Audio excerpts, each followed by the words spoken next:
Beautiful Scarred Soul, Chapter 4 by Ohbear.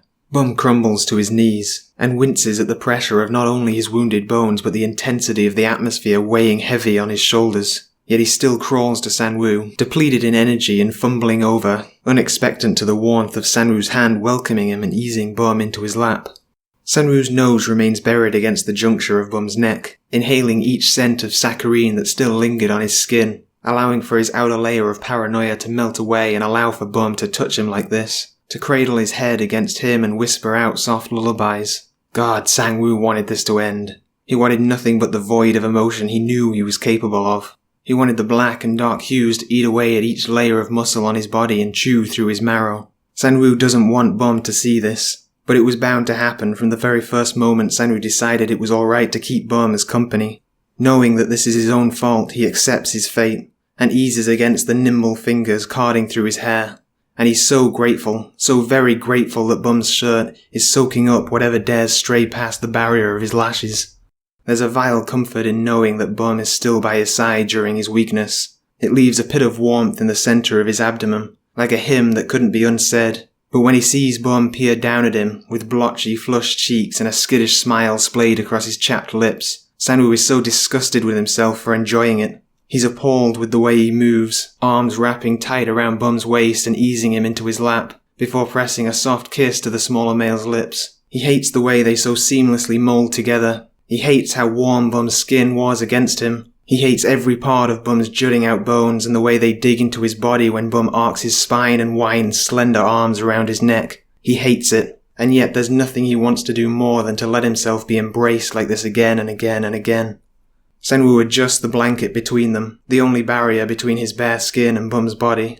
His hands are like blackbirds, fluttering haphazardly along the notches of the older male's spine, searching for purpose underneath the thick fabric of Bum's sweater. He's granted with nothing but the need to seal himself away. Sangwoo can feel Bum's delicate hands press down on his shoulders, speaking in their elusive language to ease him down. Even to his own surprise, Sangwoo allows for himself to be pushed down. However, he regains his power in the situation by tugging the older male down and slinging a strong arm around his waist lazily, pinning him next to his body.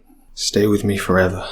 His voice, albeit muffled, is gentle all the same as he peers over Bum and lifts his calloused hands to caress the smooth surface of the other's cheek, thumb lightly prodding underneath Bum's eyes to get a better view of his face. Forever.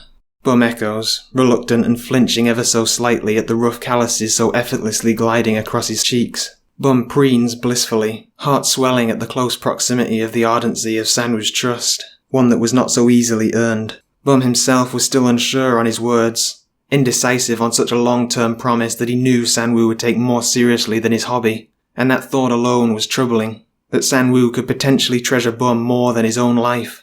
This sort of thought is what makes him begin to question just what Sangwoo was thinking, though he knew such elusive thoughts could not be so easily shared. He himself was a showcasing of this. But despite it all, Sangwoo doesn't dare speak again. He didn't need to. All he had to do was bury his face against Bum's chest and take in slow inhales of eucalyptus-scented body wash he had so graciously given the older male, and wrap his arms loose around the fragile hips and beckon for a slender leg to be placed under his arm. Sangwoo can't help but purr lowly at the obedience. It doesn't take long for him to slip into a haze of sleep, with his bare body pressed against Bum. Next thing he knows, his lashes are fluttering open and grazing against the dark teal fabric of Bum's sweater, and he's entrapped in a feeble cage of Bum's lanky and awkward limbs, strawn around his body in his sleep as if he were afraid Sangwoo would leave him.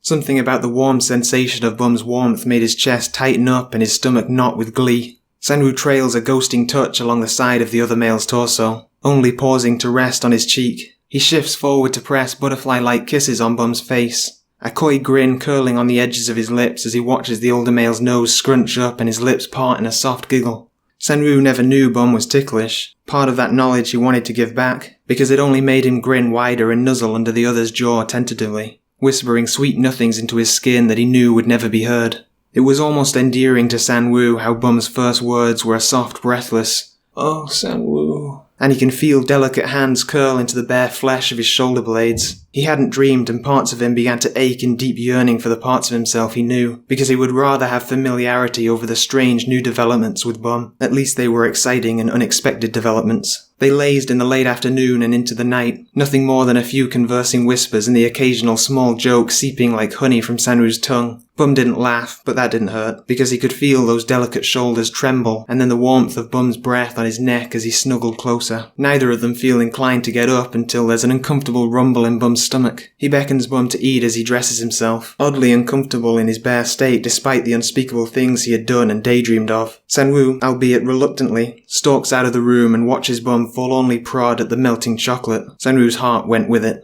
"It really isn't too bad," he comments, his voice like satin as it slips past his lips in a rumble of amusement, which only increases in octaves of flowing laughter as Bum nearly jumps out of his skin. How pathetic was that? His footsteps are calculated and elegant as he makes his way over to the table, resting a calloused hand on Bum's shoulder as he leans over and examines the chocolate. Everything good must leave in some way or another. Sangwoo's tone is dead as night, precarious as he tentatively uses his free hand to lift the wrapper from the table and escort its corpse to the trash can, tossing it, whistling his own macabre funeral song.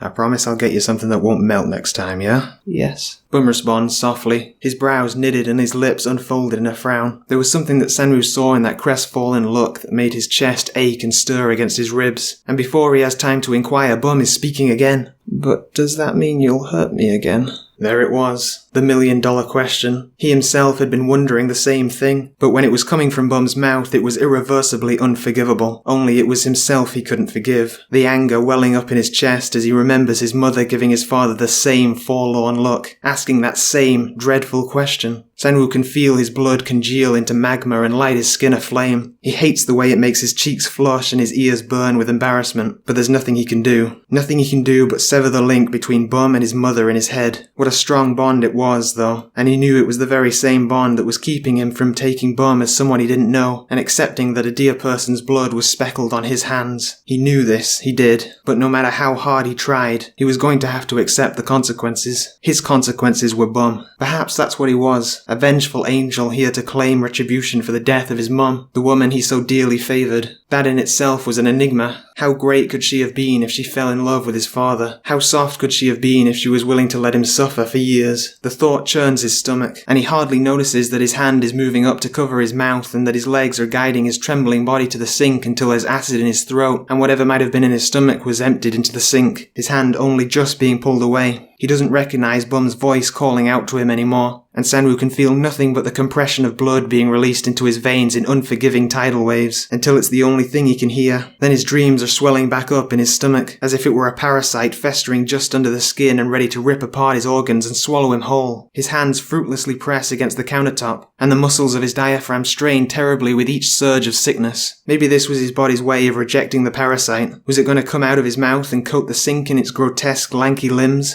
What were his dreams going to look like once they were tangible? Would he finally be able to see his dearly beloved regret?